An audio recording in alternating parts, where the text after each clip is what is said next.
Baik. Bismillah. Assalamualaikum warahmatullahi wabarakatuh. Alhamdulillahirabbil alamin hamdan katsiran thayyiban mubarakan fi kama yuhibbu rabbuna wa yarda wa amma ba'd. Asyhadu an la ilaha illallah wa asyhadu anna Muhammadan abduhu wa rasuluh la nabiyya ba'dah amma ba'du. 91,1 FM Radio Robani merajut ilmu dan peradaban generasi Robani di manapun antum berada dan juga pemirsa KMTV dimanapun antum bisa menyimak siaran kita di kesempatan malam hari ini. Alhamdulillah kita bersyukur kepada Allah Subhanahu wa taala. Kemudian salawat dan salam kepada Nabi Muhammad sallallahu alaihi wasallam selaku kedua dan uswah kita dalam kehidupan. Kita permohon salawat ini tersampaikan selalu kepada seluruh keluarga, kepada para sahabat dan juga tentunya kepada orang-orang yang senantiasa istiqamah menjaga dan menjalankan ajaran serta sunnah-sunnah beliau hingga hari kiamat kelak. Taib generasi Robani dimanapun antum berada, pemirsa KMTV juga ikhwan yang berkesempatan hadir di studio, kita kembali di Pondasi Podcast Dakwah Islami. Alhamdulillah untuk kesempatan malam hari ini kita sudah memasuki episode ke-15 dan di malam hari ini seperti biasa kita sudah bersama guru kita Ustadz Dr. Helmi Basri LCMA Hafizahullah Ta'ala. Dan kita akan membahas satu tema yaitu mengenai waktu adalah pahala. Seperti apa dan bagaimana lebih kurang 1 jam ke depan kita akan bahas bersama-sama. Kita sapa dulu beliau untuk kesempatan malam hari ini. Assalamualaikum Ustaz. Waalaikumsalam warahmatullahi wabarakatuh. Gimana kabar Ustaz? Walillahilhamd. Sehat Ustaz ya? Alhamdulillah. Tapi Ustaz, kita selama lebih kurang 1 jam kita akan membahas masalah waktu Ustaz. Waktu adalah pahala. Dan ini seperti biasa untuk antum semua generasi Robani yang menyimak ataupun pemirsa KMTV. Nanti kita akan bahas selama lebih kurang 1 jam ke depan ini mengenai segala sesuatu ataupun seluk-beluk mengenai waktu ini dalam pandangan atau dalam sisi agama kita seperti apa. Kita awali Ustaz dari 86.400 detik itu sepertinya Ustaz. Dalam sehari amanah yang diberikan Allah kepada kita pada diri masing-masing kita itu sama Ustaz 24 jam. Sebenarnya bagaimana Islam ataupun agama kita mengajari tentang waktu ini Ustaz? Baik. Nah, Fadhil Ustaz. Bismillahirrahmanirrahim. Alhamdulillah. Wassalatu wassalamu ala Rasulillah wa ala alihi wa sahbihi wa mawala. Ikhwati fillah, para sahabat Robani dan pecinta KMTV di mana berada, dan seluruh ikhwah yang hadir di studio pada malam hari ini. Pantas kita untuk bersyukur pada Allah Subhanahu wa taala pada malam hari ini. Kita kembali diizinkannya untuk berbagi dengan sebuah tema yaitu waktu adalah pahala. Kita mencoba untuk memaknai waktu dengan lebih berarti, karena yang selama ini yang ada dalam pikiran orang adalah waktu adalah uang. Jadi kita dibawa kepada waktu yang kita kaitkan dengan persoalan dunia. Tapi ternyata Islam memandang waktu itu jauh lebih berharga daripada itu, karena Allah Subhanahu wa taala mengaitkan waktu kita dengan akhirat. Oleh karena itu kita bisa katakan bahwa Islam adalah sebuah ajaran yang sangat menganjurkan kita sebagai umatnya untuk menjaga waktu. Bahkan tidak boleh ada waktu kita yang tidak produktif. Harus senantiasa ada aktivitas-aktivitas yang aktivitas itu terkoneksi secara langsung kepada Allah Subhanahu wa taala. Maka dalam Al-Qur'an dikatakan fa iza faragta fansab wa ila rabbika farghab. Apabila kamu selesai mengerjakan satu kegiatan, satu aktivitas, pindah pada aktivitas yang berikutnya. Tapi tidak cukup sampai di situ, wa ila rabbika farghab. Dan kepada Tuhanmu lah kamu penuh harap. Jadi waktu yang kita gunakan untuk beraktivitas harus selalu kita hubungkan. Harus ada selalu korelasinya dengan akhirat, dengan Allah, dengan niat-niat yang baik, sehingga waktu kita nanti akan bernilai pahala. Islam juga sangat tidak menginginkan umatnya itu suka bermalas-malasan. Karena bermalas-malasan itu adalah pertanda bahwa dia tidak memanfaatkan waktu. Orang yang apabila waktunya lebih banyak daripada kegiatannya itu pemalas. Jadi bingung dia ini mau buat apa lagi? Ini mau buat apa lagi? Jadi kalau waktunya lebih banyak daripada aktivitasnya, itu sesungguhnya dia adalah seorang yang pemalas. Oleh karena itulah Rasulullah Shallallahu Alaihi Wasallam senantiasa mengajarkan agar berdoa terhindar dari malas. Kan ada banyak doa ya. Di antaranya adalah Allahumma inni a'udzubika minal ajzi wal kasal. Ya Allah, aku berlindung kepadamu dari al-ajzi wal kasal, lemah dan malas. Nah, Ada doa zikir pagi, zikir sore yang diajarkan oleh Rasulullah Sallallahu Alaihi Wasallam. Rabbi a'udzubika minal kasali wa su'il kibar. Ya Allah, aku berlindung kepadamu dari al-kasal. Kasal itu adalah satu sifat pemalas yang ternyata Islam sangat tidak menginginkan kita untuk bermalas-malasan, sehingga perlu kita memohon kepada Allah agar sifat malas itu hilang dari kita. Ini semua menggambarkan bahwa Islam itu benar-benar menghargai setiap detik waktu kita. Begitulah besarnya makna waktu yang ada di dalam Islam. Bahkan Allah Subhanahu wa taala bersumpah dalam Al-Qur'anul Karim hampir di setiap penggalan waktu yang kita lewati. Itu ada sumpahnya. Mulai dari fajar sampai malam. Wal fajri, wad duha, wan nahar, wal asri, wal laili, sampai kemudian nanti fajar lagi. Di situ semua ada sumpah Allah Subhanahu wa taala. Dan ketika Allah bersumpah dengan sesuatu, itu menunjukkan besarnya sesuatu itu. Menunjukkan pentingnya sesuatu itu. Tidak mungkin Allah bersumpah dengan sesuatu yang tidak bermakna. Tidak mungkin Allah bersumpah dengan sesuatu yang tak punya arti. Maka ketika Allah bersumpah dengan setiap detik waktu, setiap penggalan waktu hidup yang kita lewati, itu artinya adalah hargailah setiap penggalan waktu yang kalian lewati itu. Di sini nampak oleh kita benar-benar di dalam Islam waktu itu punya arti yang luar biasa. Maka kita diminta untuk membuat setiap detik waktu kita produktif agar dia bermakna, agar dia bernilai pahala, agar dia memberikan kontribusi positif bagi kehidupan umat manusia, terutama bagi diri dia sendiri dan bagi manusia-manusia yang lainnya. Nah, Kira seperti itu. berarti untuk makhluk yang bernama waktu ini yang Allah bersumpah di setiap penggalan waktu itu berarti makhluk yang diciptakan ini istimewa, Ustaz ya. Iya. Berarti waktu boleh dikatakan sangat Betul. bermakna. Bahkan kan wal asri itu kan hubungannya sama kerugian kan. Nah, Wal asri innal insana lafi khusr. Demi masa sesungguhnya manusia dalam keadaan merugi. Orang-orang yang masanya enggak beraturan, yang orang-orang yang masanya habis begitu saja, dia akan menjadi orang-orang merugi. Bagaimana caranya agar dia tidak merugi? Isilah masa itu dengan keimanan, dengan ketakwaan, amal soleh, dengan tawasau bil haq wa tawasau bis sabr. Kalau seandainya itu yang dia habiskan, apabila waktunya dihabiskan untuk poin-poin yang tadi itu, untuk mengokohkan ketakwaan dan keimanannya kepada Allah, untuk memperbanyak amal saleh, untuk tawasau bil haq dan kemudian juga bersabri, itulah orang-orang yang akan keluar dari kerugian tadi. Berarti dia beruntung. Dan itulah hakikat orang-orang selain itu berarti beriman. sama dengan merugi gitu, Ustaz. Selain itu dia akan merugi karena Al-Quran mengatakan seperti itu. Nah, Ustaz, berkaca dari kehidupan uswah hasanah kita Rasulullah Sallallahu Alaihi Wasallam, itu jatah waktu kita sama dengan Rasul, Ustaz ya, 24 jam atau 86.400 detik, bisa dikalkulasikan seperti itu. Bahkan waktu beliau yang sama dengan kita yang super sibuk itu bisa begitu bermanfaat setiap penggalan waktunya, Ustaz. Ini rahasianya seperti apa, Ustaz? Iya.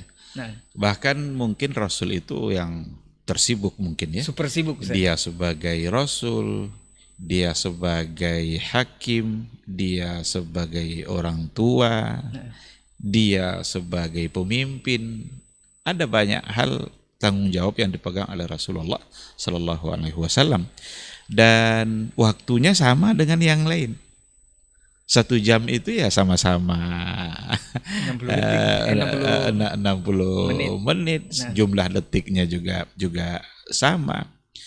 Tetapi beliau memiliki waktu yang sangat berharga dan sangat berkah. Nah, disinilah kata kunci bahwa Rasulullah Shallallahu Alaihi Wasallam apa yang dia lakukan itu sesungguhnya juga merupakan panduan untuk kita.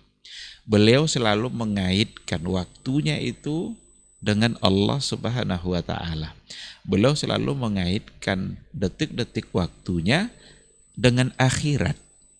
Jadi kalau seandainya kita habiskan waktunya fokus untuk mengejar dunia, hilang keberkahannya. Tapi kalau seandainya kita kaitkan waktu kita dengan akhirat, disitulah yang akan mendatangkan keberkahan. Karena keberkahan itu adalah milik Allah dan Allah yang memberikan kepada siapa yang dia kehendaki. Nah, bagaimana caranya agar setiap waktu kita itu bernilai ibadah? Ya seperti tadi, apapun yang kita lakukan, apapun yang kita kerjakan, harus kita bawa niat dalam mengerjakan perbuatan itu, kita hubungkan niat kita kepada Allah Subhanahu wa taala. Dan hanya Islamlah yang mampu menjadikan setiap detik waktu kita menjadi ibadah, menjadi pahala. Setiap detik waktu. Detik demi detik akan menjadi pahala. Ketika kita kaitkan semua aktivitas kita dengan Allah dan dengan sunnah Rasul. Apa contohnya? Ketika seorang ayah, bapak-bapak pagi-pagi pergi ke kantor, bukankah seolah-olah itu untuk persoalan dunia dia? Nah.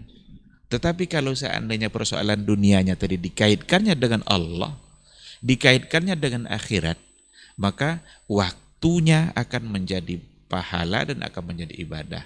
Bagaimana?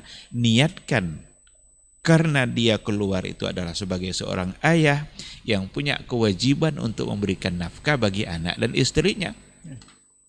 Maka dimulailah langkah awal itu dengan bismillah, baca doa keluar rumah, ya kan? Kemudian dia bekerja dengan niat untuk mencari nafkah atas nama Allah, karena dia sebagai seorang ayah yang wajib memberikan nafkah anak-anaknya. Sehingga ini juga akan menjadi filter bagi dia untuk berbuat salah dalam pekerjaannya. Kalaulah seseorang itu sadar dia sekarang bekerja atas nama Allah untuk mencarikan nafkah untuk anak-anak dan istrinya, tidak akan membohongi orang dia untuk mendapatkan nafkah itu. Karena dia tahu bahwa nafkah ini akan dimakan oleh anak dan istrinya. Karena setiap aktivitas itu dikaitkan sama aktivitasnya dikaitkan Allah dengan Allah Subhanahu wa taala. Nah. Maka berapa jam dia di tempat kerja itu akan menjadi ibadah bagi dia, akan menjadi pahala.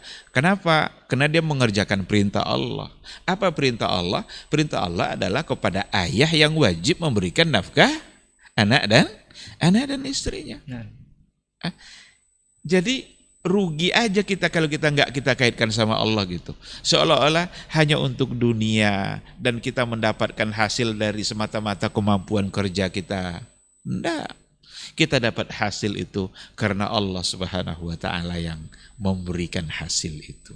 Kerja kita itu karena Allah yang memberikan, yang merahmati dan memberkahinya, maka dapatlah kita rezeki yang halal dan penuh berkah di situ. Jadi Masya Allah ini agama kita memberikan rumus yang sesimpel itu untuk mengaitkan setiap pekerjaan atau setiap aktivitas, setiap waktu yang kita isi itu dengan Allah, itu akan jadi ibadah. Akan jadi ibadah. Maka jangan rugi sekali kalau orang itu yang mengaitkan. Rugi sekali kalau tidak dikaitkan. Nah, akan banyak nanti contoh yang bisa kita kita angkat ya dalam hal-hal kebiasaan keseharian kita umpamanya. Kita kaitkan dengan sunnah Nabi. Akan menjadi pahala, akan menjadi ibadah. Apa contoh? Kita pakai pakaian, sebelum bekerja kita pakai pakaian, pakai celana, pakai baju. Dalam hadis dikatakan bahwa Rasulullah Shallallahu Alaihi Wasallam suka memulai segala sesuatu dari sebelah kanan. Sekarang kita pakai sandal, kita awali pakai sandal kita itu atau pakai sepatu kita dengan kaki kanan. Niatkan bahwa kita sedang mengikuti Nabi kita yang mencintai untuk memulai sesuatu dengan sebelah kanan. Jadi pahala itu kita pakai sepatu itu. Kita pakai baju mulai dari lengan kanan. Niatkan bahwa kita mulai dari kanan itu karena Rasul yang menyuruh. Bahkan di hadis kan fitana'ulihi wa tarajulihi. Dalam pakai sandalnya Nabi dan sisir rambut. Coba tarajul itu sisir rambut. Kita ambil sisir, kita sisir rambut kita mulai sebelah kanan. Kita niatkan mengikuti Nabi, pahala. Padahal kalau diapakan cuma persoalan dunia tuh Ustaz ya, cuman Seolah-olah itu kan cuma urusan, nggak ada hubungan dengan akhirat seolah-olah kan. pakai sendal gitu Ustaz. Pakai Masya Allah. dan kaitkan dengan sunnah Nabi gitu. Nah. Kaitkan dengan Allah dan kaitkan dengan Rasul. Maka judul kita malam ini ketika kita katakan waktu adalah pahala, jangan terbayang nanti kita menung di masjid, zikir, baca Quran, sholat sunat, tidak keluar-keluar masjid. Enggak. Tetap dengan aktivitas Tetap keseharian. dengan aktivitas keseharian kita. Bahkan ketika ada orang yang seharian berzikir di masjid, melupakan nafkah anak istrinya, malah berdosa dia. Karena dia mengabaikan apa yang menjadi kewajiban-kewajiban dia. Kan seperti itu. Nah, jadi begitulah agama kita membimbing kita agar setiap detik waktu kita bisa bernilai pahala. Dari bangun sampai bangun kembali bisa jadi pahala. Nanti capek kita bekerja, istirahat kita sebentar. Istirahatnya untuk apa? Untuk sholat, pahala lagi. Selesai sholat, kena perut lapar, makan dulu. Niatkan makan itu agar kuat lagi untuk mencari nafkah, pahala lagi. Selesai makan kembali nyari nafkah, niatkan karena Allah, pahala lagi. Bukankah begitu indahnya agama kita? Bukankah begitu sempurna agama kita dalam mengatur detik-detik waktu kita? Jadi besok tagline-nya dirubah saja, bukan time is money tapi waktu adalah pahala. Wajib untuk dirubah. Nah. Kalau dikatakan waktu adalah uang, yang terbayang oleh kita dunia, numpuk uang kita, mati kita, orang lain yang menghabiskan. Padahal uang kita itu. bisa mendulang hal yang lebih luar biasa dari itu saja. Uang dapat, pahala juga dapat. Kalau seandainya waktu kita sudah kita jadikan untuk mendulang pahala demi pahala, dunia yakinlah akan ngikut. Orang kadang begitu khawatir dengan dunia, sampai-sampai melupakan akhirat gara-gara mengejar dunia.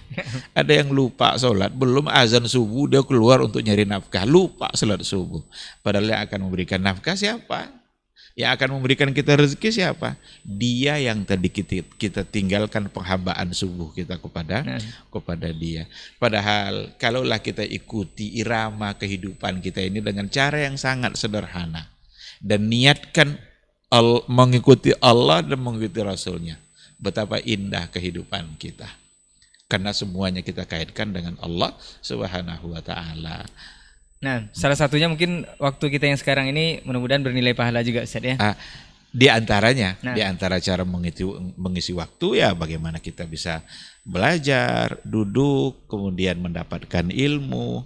Oh nanti habis paket saya, habis pulsa saya, menghabiskan pulsa paket untuk yang bersifat agama seperti ini, itu juga akan menjadi pahala, akan menjadi ibadah bagi kita insya Allah. Jadi nggak usah terlalu takut, nanti akan diganti insya Allah dengan pulsa yang lain. Nah, tapi Ustaz, kalau kita berbicara waktu, Ustaz, tidak adil juga kalau kita berbicara tentang usia, Ustaz. Karena waktu berjalan, usia pun akan berjalan pada hakikatnya. Nah, untuk menyelaraskan waktu yang diberikan Allah ini dengan usia yang ada ini seperti apa dalam Islam, Ustaz? Katanya umur dan usia itu berbeda, Ustaz. Ini seperti apa? Iya. Umur itu kita bilang usia ya, usia atau umur gitu. Umur itu sebenarnya diambil dari kata bahasa Arab. Amara ya'muru. Umur kan? Ya amara ya'mur. Itu artinya diisi, dimakmurkan, disemarakkan. Jadi dari bahasa Arab, Ustaz ya? Dimanfaatkan. Itu dari bahasa Arab. Umur itu bahasa Arab. Jadi yang benci bahasa Arab jangan benci karena udah umur pun dari bahasa Arab ternyata. Ada orang benci bahasa Arab. Umur pun itu dalam bahasa Arab. Nah. Maka dalam Al-Qur'an kan dikatakan innama ya'muru masajidallah man amana billah. Sesungguhnya orang-orang yang mampu memakmurkan masjid. Apa makna memakmurkan masjid? Mengisi, meramaikan, menyemarakkan, memanfaatkan adalah orang-orang beriman kepada Allah. Jadi ya'muru itu menyemarakkan, mengisi dengan sesuatu yang bermanfaat. Nah, oleh karena itu, kenapa disebut umur? Ya, itu artinya bahwa kita harus isi umur kita itu dengan yang baik. Kalau enggak nanti hanya akan menjadi usia yang sia-sia. Nah, Menjadi sia-sia dia karena tidak diisi. Orang-orang yang kalau seandainya umurnya atau usianya diisi dengan hal-hal yang baik sehingga ia benar-benar menjadi umurnya, mati pun dia sesungguhnya masih hidup. Nah, begitulah kalau seandainya umur sudah kita isi secara baik. Imam Syafi'i itu udah lama wafatnya, tapi dia masih menjadi guru kita sampai hari ini. Imam Bukhari sudah lama wafatnya, sampai hari ini masih menjadi guru umat sampai hari ini. Karena kitab hadis yang berhasil dia tulis itu saya kira tidak ada satupun masjid kecuali di dalamnya akan disebut-sebut nama Imam Bukhari, nama Imam Syafi'i, nama ulama-ulama yang lain. Kenapa? Mereka sesungguhnya secara zahir fisiknya sudah lama wafat. Tapi karena dia punya umur, sampai sekarang dia menjadi guru. Jadi guru kita merujuk pendapat-pendapat mereka. Apa yang mereka katakan tentang agama, sehingga kita amalkan apa yang mereka katakan, apa yang dipahaminya dari hadis-hadis Nabi, sehingga kita amalkan. Dan itu akan menjadi pahala bagi mereka. Jadi di antara cara untuk tidak memutuskan pahala itu juga adalah ketika kita isi umur kita dengan sesuatu yang dapat dimanfaatkan oleh orang lain setelah wafatnya kita. Kita wafat nih, umur kita sudah berakhir secara zahir, tetapi kita melakukan sesuatu yang masih dimanfaatkan oleh orang lain, maka umur kita yang sudah habis tadi itu akan tetap menjadi pahala. Bukankah waktu itu adalah pahala? Nah, maka ada sebuah syair yang diungkapkan oleh Ali bin Abi Thalib, syair yang luar biasa. Dia katakan, wa qadru kulli imri'in ma kana yuhsinuhu wal jahiluna li ahli ilmi a'da'u fafuz bi ilmin ta'ish hayyan bihi abada wan nasu mauta wa ahlul ilmi ahya'u. Jadi ukuran kedudukan kemuliaan seseorang itu adalah terkait apa yang baik yang telah dia lakukan. Wal jahiluna li ahli ilmi a'da'u. Orang-orang jahil itu akan menjadi musuh ahlul ilmi. Fafuz bi ilmin ta'ish hayyan bihi abada. Menangkanlah diri kamu dengan mendapatkan ilmu, kamu akan hidup selama-lamanya. Wan nasu mauta, manusia semuanya sudah wafat. Wa ahlul ilmi ahya'u, sementara ahlul ilmi akan senantiasa hidup. Manusia sudah mati semuanya. Yang sejaman dia sudah wafat sama orang-orang sezamannya. Wa ahlul ilmi ahya'u, tapi yang ahlul ilmi itu akan senantiasa dikenang dan akan senantiasa hidup. Nah, beginilah yang harus kita pahami agar usia kita tidak sia-sia. Jadikan dia benar-benar sebagai umur kita. Bagaimana caranya? Isilah umur kita itu dengan sesuatu yang baik, dengan sesuatu yang akan dimanfaatkan oleh orang lain. Kita tidak berbuat hanya untuk kepentingan diri kita saja, tapi kita dan juga kemanfaatan yang akan dirasakan oleh banyak orang. Nah, Ustaz, menarik. Kita masih terkait dengan umur atau usia ini, Ustaz. Ini koreksi kalau salah, Ustaz. Ada 3 perkataan Jibril kalau tidak salah, Ustaz, tentang masalah usia atau umur ini, Ustaz. Apakah ini peringatan atau warning yang seharusnya disadari oleh setiap kita bahwa betapa waktu hidup kita itu singkat, Ustaz? Katanya ada yang mengatakan kalau bisa dibandingkan itu cuma 1,5 jam. Ini seperti apa? Apakah benar ini? Saya tidak tahu yang 3 yang dimaksud itu yang mana, tetapi ada banyak pesan-pesan Jibril kepada Rasulullah Sallallahu Alaihi Wasallam yang hubungannya dengan pemanfaatan waktu selama dia menjalani kehidupannya. Salah satunya adalah kata Nabi bilang begini, atani Jibril. Jibril mendatangi saya faqala. Lalu ia berkata, ya Muhammad, isma syi'ta fa innaka mayyitun. Hiduplah kamu, berbuatlah, tapi ingat, fa innaka mayyitun. Sesungguhnya kamu akan mati. Wa ahbib ma syi'ta fa innaka mufariqu. Kalau kamu mencintai sesuatu, cintailah, enggak apa-apa. Tapi ingat, satu saat kamu akan berpisah. Kan Cintailah, kan banyak yang mau kita cintai dalam kehidupan kita. Mencintai pekerjaan, mencintai jabatan. Ada orang pas dapat jabatan dicintainya seolah-olah dia tidak akan berpisah dengan jabatannya itu. Tapi fa innaka mufariku, kamu itu akan berpisah dengannya. Kita punya anak, cintailah anak kita. Kita punya istri, cintailah istri kita. Fa innaka mufariku. Tapi ingat, saatnya akan ada waktu untuk berpisah. Dan itu sesungguhnya anjuran agar kita cintai dengan cara yang benar. Cintai dengan cara yang diridhai oleh Allah. Karena kita akan berpisah dan akan mempertanggungjawabkan. Lalu kemudian juga kata Jibril, wa amal ma syi'ta fa innaka majziyun bihi. Lalu berbuatlah apa yang kamu lakukan. Tapi ingat, fa innaka majziyun bihi. Kamu akan dibalas. Jadi ini sesungguhnya kalau memang yang 3 itu yang dimaksud adalah yang pada hadis ini, saya kira ini gambaran bagaimana kita benar-benar memanfaatkan waktu kita bisa bernilai pahala, bernilai ibadah, bernilai kebaikan. Karena kita hidup di dunia, mungkin kita akan mencintai, itu lumrah saja, karena Allah yang memberikan sifat cinta itu ada pada manusia. Kita suka mencintai yang baik, mencintai hal-hal yang menyenangkan, tapi ingat, fa innaka mufariqu. Kita juga diberikan kesempatan untuk berbuat, beramal, beraktivitas. Berbuatlah apa yang mau kamu lakukan. Tapi ingat, fa innaka majziyun bihi. Apapun yang kita lakukan, maka sesungguhnya itu akan kita pertanggungjawabkan. Jadi ketika kita mengisi waktu kita dengan hal-hal yang tidak bermanfaat, itu akan dipertanggungjawabkan.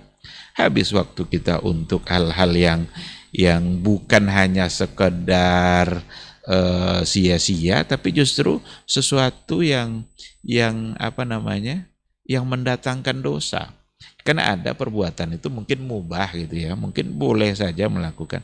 Tapi ketika menghabiskan waktu untuk yang dibolehkan tadi itu, sekedar boleh saja, tidak ada nilai pahalanya, maka itu justru akan menjadi sia-sia.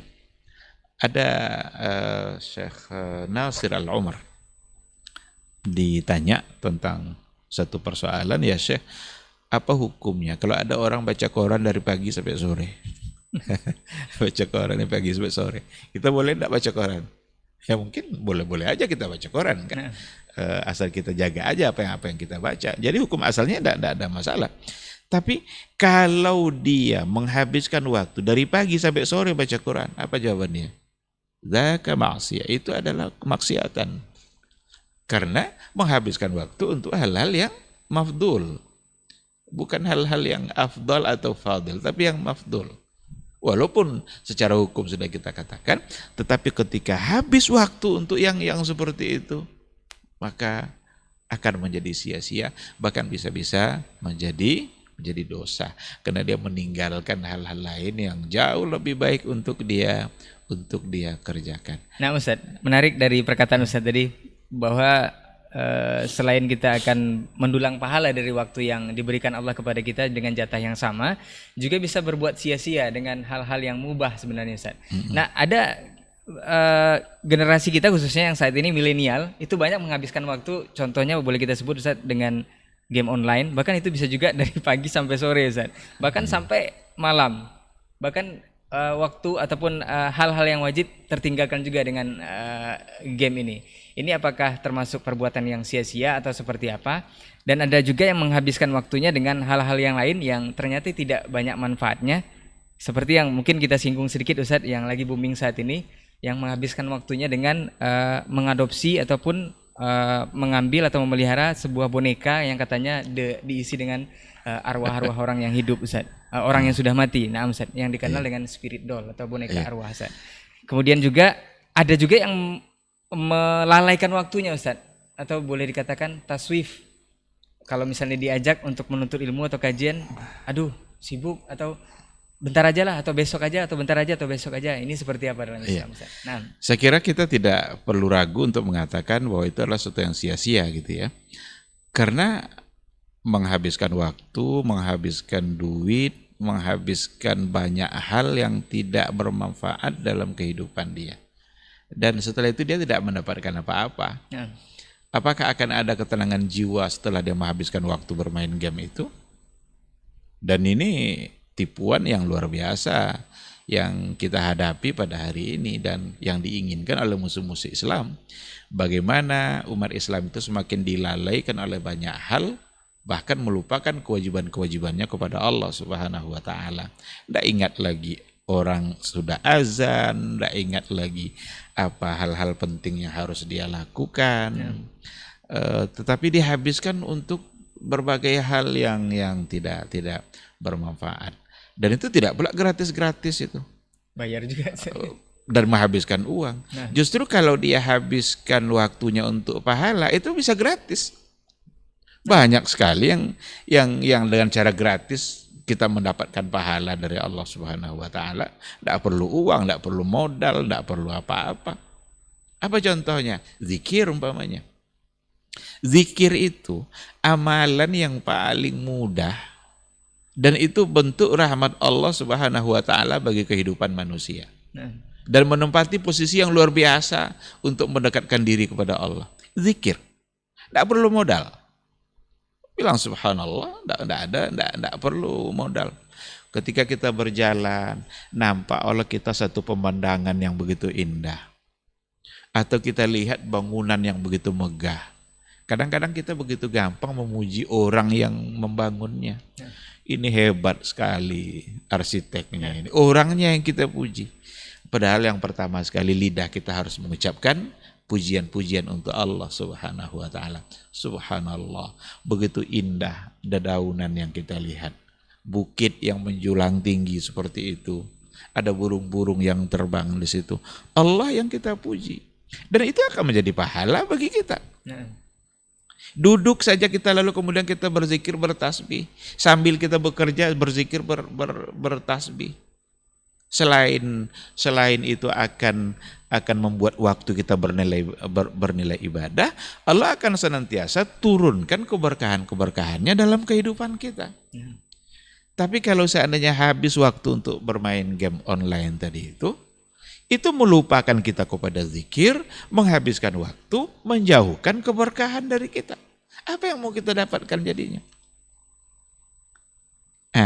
Ini yang perlu disadari bersama oleh kita gitu ya. Sebagai generasi yang hidup di akhir zaman ini memang tantangannya pasti akan sangat luar biasa. Orang lebih bersemangat menunggu jadwal bola daripada bangun untuk sholat tahajud. Sholat tahajud begitu sulit untuk bangun. Tapi jadwal bola ditunggu-tunggu. Bukan tidak boleh nonton bola. Silakan kalau memang mau nonton juga. Tapi ingat, kan ada pesan Jibril kan. Fa innaka majziyun. Wa amal ma syi'ta. Amalkan apa yang kamu lakukan. Buat aktivitas yang kamu inginkan. Fa innaka majziyun. Sesungguhnya kamu akan dibalas. Kalau itu baik, berarti balasnya adalah pahala. Tapi kalau itu adalah buruk, berarti balasannya adalah nerakanya Allah Subhanahu wa taala. Dan pesan yang pertama itu kan soal kehidupan yang akan berakhir kan. Jadi diawali oleh Jibril, "Ish ma syi'ta fa innaka mayyitun." Hiduplah kamu. Silakan kamu menjalani kehidupan kamu. Tapi ingat, kamu akan mati. Kadang dengan melalaikan waktu kayak tadi itu seolah-olah kita tidak akan mati. Bahkan bisa Allah mematikan kita saat kita berbuat hal-hal yang sia-sia tadi itu kan. Dan seperti contoh-contoh yang tadi itu ada orang yang bermain-main dengan boneka yang saya kira itu perlu untuk didalami lebih jauh karena tidak sekedar boneka, saya kira itu ada. Tapi pada asalnya hukum main boneka boleh saja untuk anak-anak. Bagi anak-anak itu seperti dalam hadis kan ada Aisyah yang juga pernah bermain boneka, tapi untuk anak-anak memang anak-anak umur usia di mana dia memang bermain-main. Tapi kalau sudah dewasa, sudah tua, bukan lagi boneka yang akan menjadi mainan dia, itu kekanak-kanakan namanya. Apalagi kalau bonekanya sudah boneka-boneka yang yang tidak lagi seperti boneka biasa yang katanya sudah memiliki unsur-unsur yang di situ bisa saja ada kesyirikan dan keyakinan-keyakinan yang lain. Seperti mengaitkan boneka ini dengan keberkahan dan atau dengan keberuntungan dalam kehidupan dia. Bukankah itu merupakan sesuatu yang dilarang oleh agama? Keberuntungan dalam hidup kita hanyalah datang dari Allah Subhanahu wa taala. Jangan-jangan itu bagian dari jimat atau bagian dari sesuatu yang memang di dalamnya ada makna-makna kesyirikan yang agama sangat melarang kita untuk melakukan hal-hal yang seperti itu. Adapun taswif, tafsir itu kan dari kata saufa ya. Saufa itu nantilah gitu kan. Menunda-nunda Ustaz ya. Nantilah. Itu berarti dia mengedepankan bisikan-bisikan hawa nafsunya dan bisikan-bisikan syaitan. Syaitan itu ada target-targetnya pada kita. Target syaitan itu yang pertama sekali ya meninggalkan kebaikan. Kalau bisa kita jangan pernah sholat. Itu target dia. Tapi kalau sholat akan terlaksana juga oleh kita, setidaknya ditundalah pelaksanaannya. Atau nanti dia rusak niat kita. Kayaknya ini tidak bisa dilarang orang ini sholat nih. Tetap aja dia sholat. Mulai dibisik-bisikkan. Tonton aja lah dulu itu kan enak tuh sinetron tuh. Nanti aja lah sholat kan lama waktu. Dibawa waktu isya pulang. panjang Waktu isya panjang gitu kan. Macam-macam itu. Yang pada akhirnya memang dia akan undur sholatnya. Yang nanti kalau jadi juga dia sholat, kadang dipengaruhinya soal niatnya, soal kehusukannya. Begitulah trik-trik setan dalam kehidupan kita yang harus kita waspadai. Maka kita gampang sebenarnya terjebak pada taswif itu, menunda-nunda satu kebaikan. Maka perlu kita mengingat apa yang dikatakan oleh kalau nggak salah Umar bin Khattab atau Ibnu Umar, iza asbahta fala tantaziril masa wa iza amsayta fala tantazirus sabah. Kalau seandainya kamu punya peluang melakukan suatu kebaikan di pagi hari, fala tantaziril masa. Jangan kamu menunggu sampai sore. Jangan taswif, jangan diundur sampai sore. Kalau seandainya kamu punya peluang pula untuk melakukan kebaikan di sore hari, fala tantazirus sabah. Jangan pula diundur sampai pagi.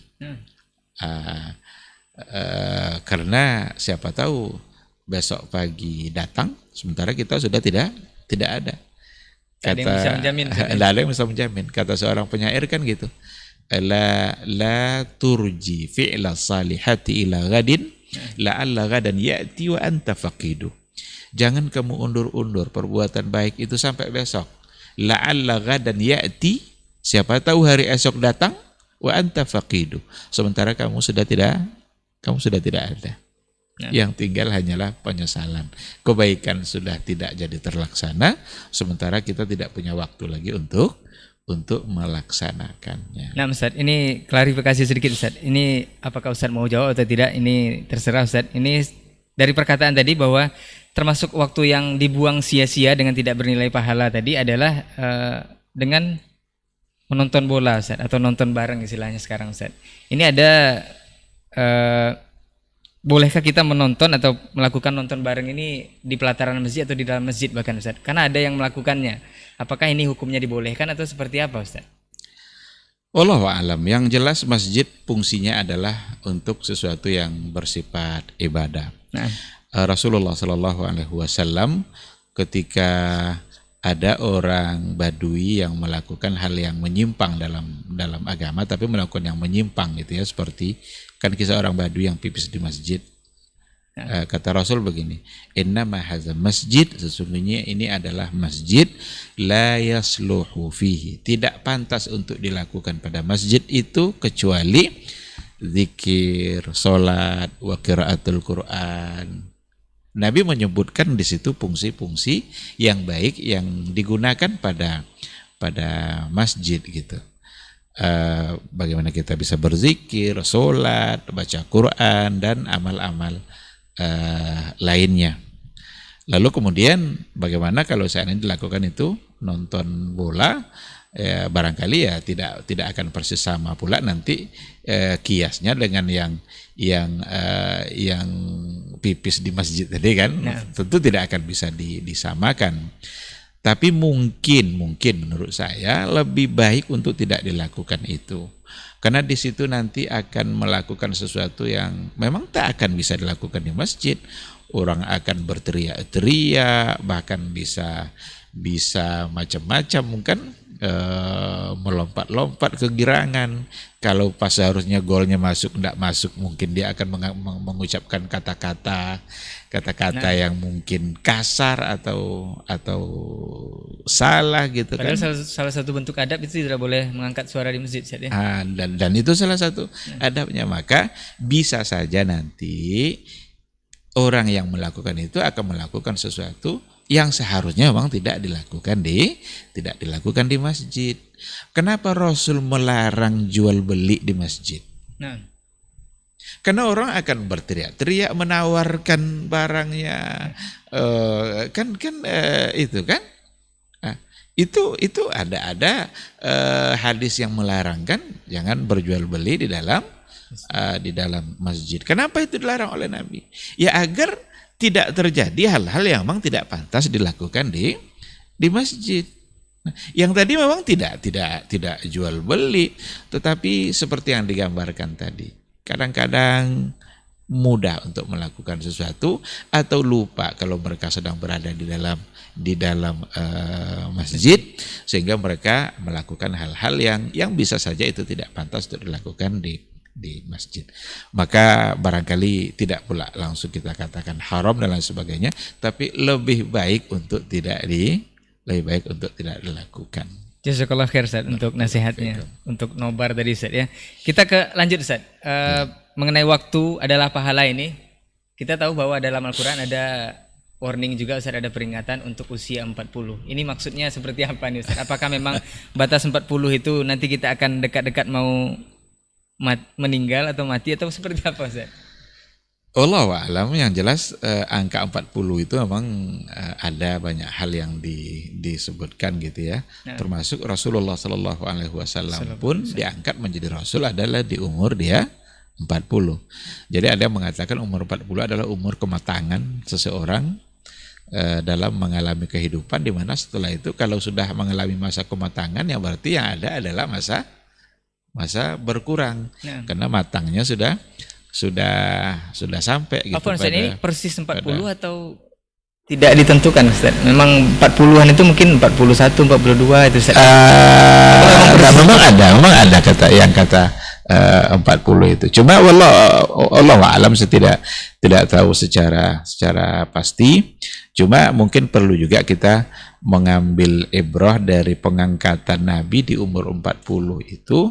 Memang di masa kematangan beliau dalam menerima amanah Allah Subhanahu wa taala.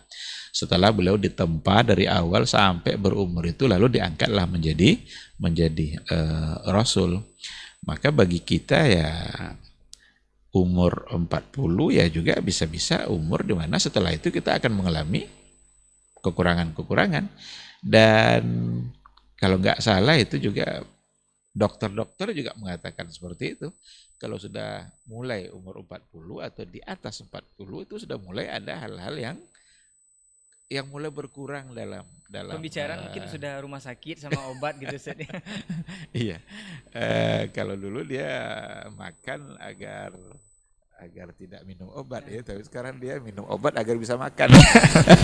Dibalik nah, dibalik gitu, karena sudah mulai mata sudah mulai berkurang fungsinya, dan yang lain juga sudah mulai. Ada juga yang mengatakan Ustaz, kalau memang sudah usia 40 itu, misalnya dari awal sampai menjelang 40 itu jauh dari agama Ustaz misalnya. Kalau sudah usia 40 masih tetap belum berubah, itu bakal seperti itu sampai meninggal. Ini apakah itu tidak bisa dipastikan. Tidak bisa dipastikan. Berapa banyak sahabat yang masuk Islam di atas umur 40? Itu kata-kata tadi tidak bisa dipegang gitu. Kalau seandainya dia sampai umur 40 masih saja jauh dari Allah, berarti tidak akan ada harapan dia untuk tidak baik. Itu salah. Itu jangan dipegang kata-kata itu. Karena Karena baik tidak baiknya kita tidak semata-mata ditentukan oleh umur 40 tadi itu. Ada banyak hal yang akan mempengaruhi kita dalam kehidupan kita. Ada orang baru tobat umur 50. Nah, Bertobat sebaik-baiknya. Bahkan bertanya pula dia, Pak Ustadz, saya kan baru tobat umur 50 nih. Kemarin tidak ada saya sholat. Wajibkah saya qadha sholat saya yang tertinggal selama ini, Ustadz? Begitu keinginan dia untuk benar-benar bertobat kepada Allah Subhanahu wa taala. Oleh karena itu, jangan dijadikan kata pasti. Itu kan analisa-analisa sebagian saja terkait dengan umur di mana dia di angka 40. Dan dokter-dokter juga mengatakan tadi itu kalau di atas 40 sudah mulai banyak yang berkurang kalau dulu tensinya normal aja, kalau sudah di atas itu sudah mulai berubah gitu kan. kalau dulu dari jauh tuh jelas Ustaz ya, kalau sekarang udah agak Sekarang kabur sudah mungkin mulai agak kabur. Itu dalam kehidupan kita.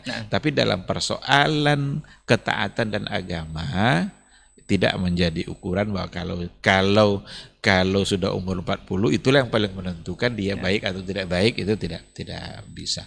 Ada juga orang baik sampai umur 40, lewat 40 jadi tidak baik dia. Kebalikan dari yang tadi. Maka kita harus memohon kepada Allah agar tetap diberikan istiqamah sampai akhir hayat.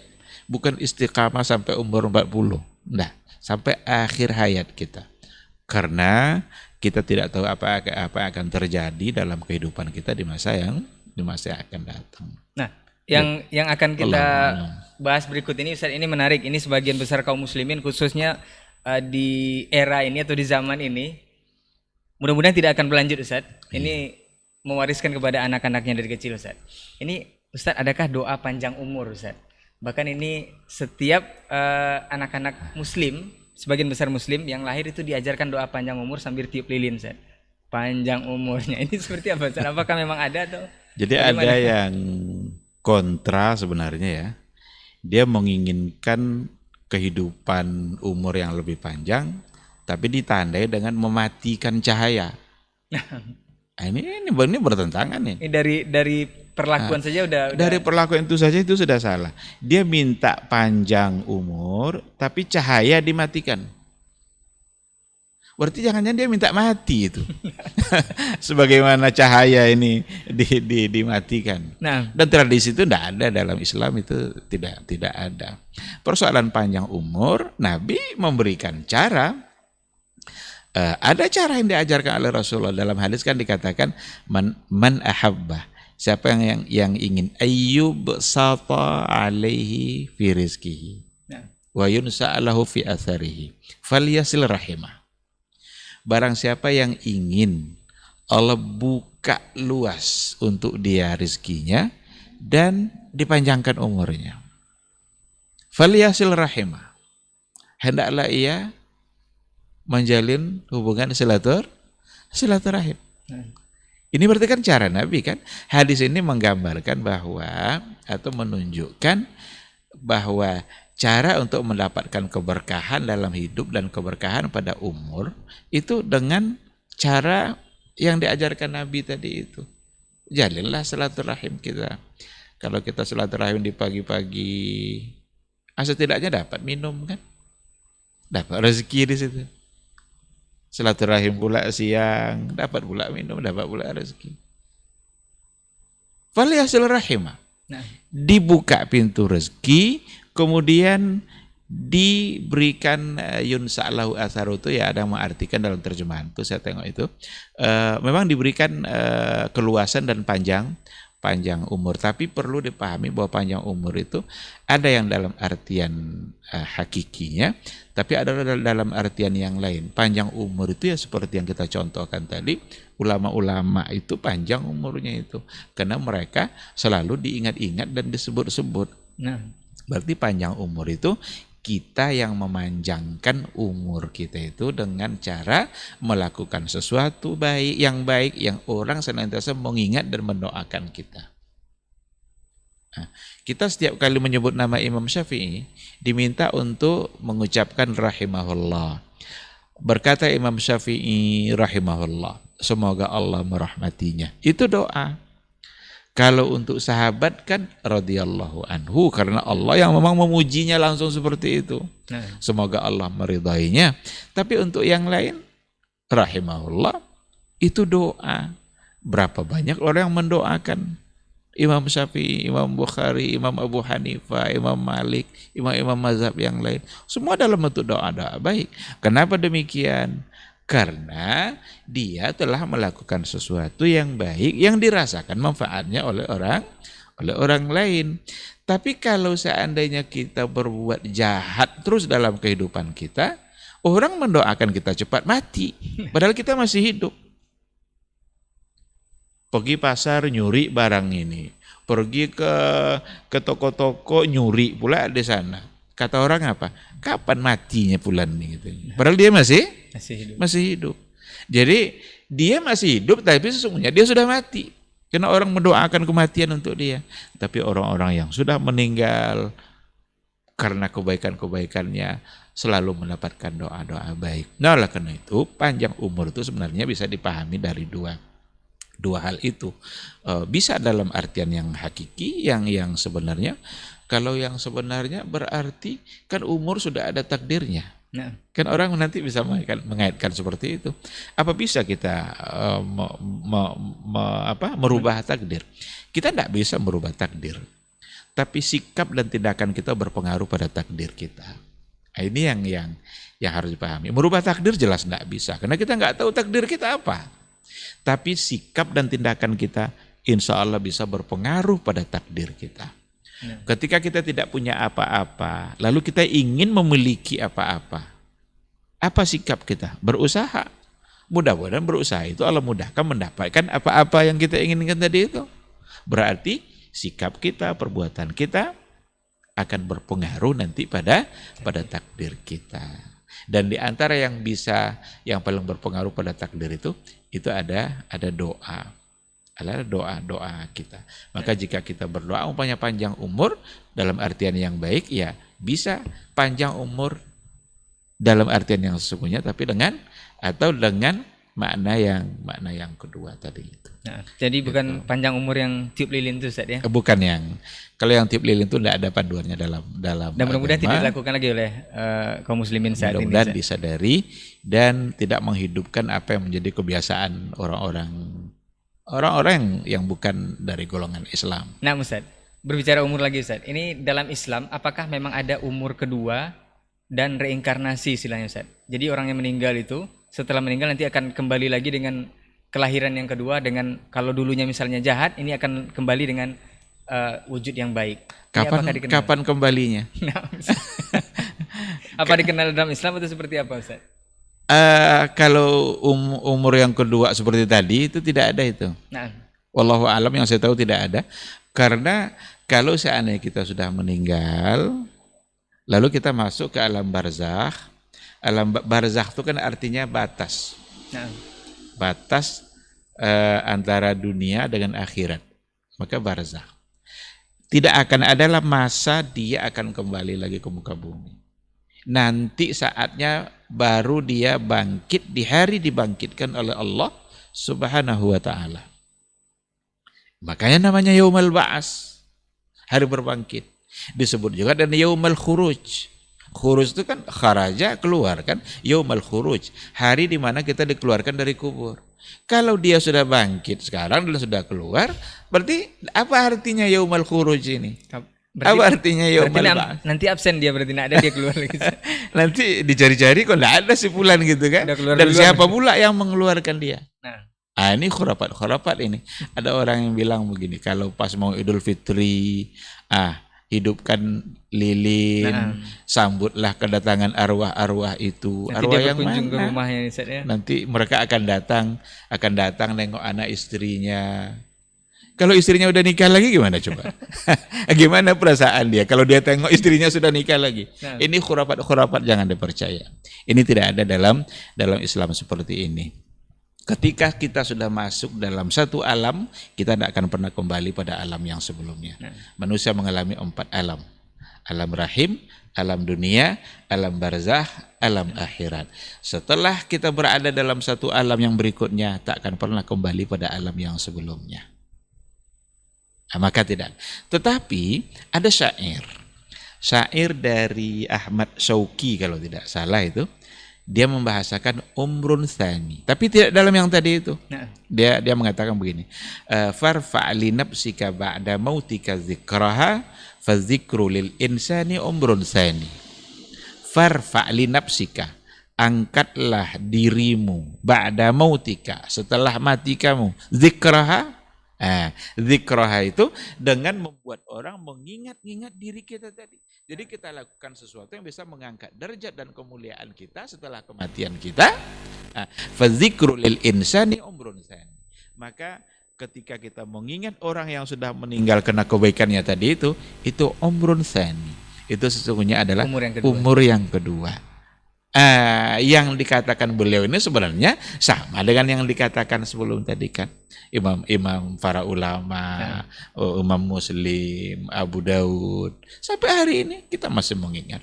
Berarti itu adalah umur yang kedua bagi para a'immah ketika sampai hari ini orang masih mengingatnya. Kalau itu yang dimaksud itu ada. Tapi kalau umur yang kedua kembali dari alam kuburnya, lalu pulang menjadi orang baik, tidak ada lagi masa berbuat baik setelah mati itu. Karena setelah mati yang ada adalah hari hisab. Hari di mana kita dihisab, bukan hari di mana kita beramal kembali. Terlambat sudah kalau memang kematian itu sudah datang. Masya Allah, barakallahu fikum, jazakumullah khairan. Udah hampir 1 jam kurang lebih kita berbincang mengenai waktu adalah pahala ini, Ustaz. Tapi terakhir, Ustaz, ini nasihat Ustaz mungkin barangkali untuk semua kita ataupun generasi penerus milenial yang saat ini lebih banyak menghabiskan waktunya dengan tidak berpahala atau tidak dengan mendulang pahala. Istilahnya kalau sekarang ini generasi tunduk, Ustaz. Jadi tunduk kepada smartphone-nya, Ustaz. Iya. Itu sudah pasti yang sudah kita bahas selama 1 jam lebih kurang ini adalah membuang waktu sia-sia. Ini nasihatnya seperti apa, Ustaz, agar tidak terjadi lagi generasi tunduk kepada smartphone tapi tunduk kepada syariat Allah. Nah, Ustaz. Iya. Yang pertama sekali ketahuilah bahwa kita ini sesungguhnya adalah hitungan-hitungan hari aja. Nah. Pergi sebagian hari kita berarti pergi pula sebagian kita. Maka ada ungkapan innama anta ayyamu idza dhahaba ba'du ayyamika dhahaba ba'duk. Sesungguhnya kamu ini adalah hitungan-hitungan hari. Tumpukan-tumpukan jumlah hari umur itulah yang kamu sebenarnya. Idza dhahaba ba'du ayyamika, apabila sebahagian dari hari kamu itu sudah pergi, berarti habis sebagian kamu. Dan kita tidak tahu umur kita sampai berapa. Ya. Kalau seandainya umur kita hanya sampai 40, sampai umur 30 kita masih saja tunduk. Generasi tunduk yang seperti yang tadi itu, tunduk aja gitu. Orang lewat pun dia tidak tahu. Nah. Siapa yang datang dia tidak tahu.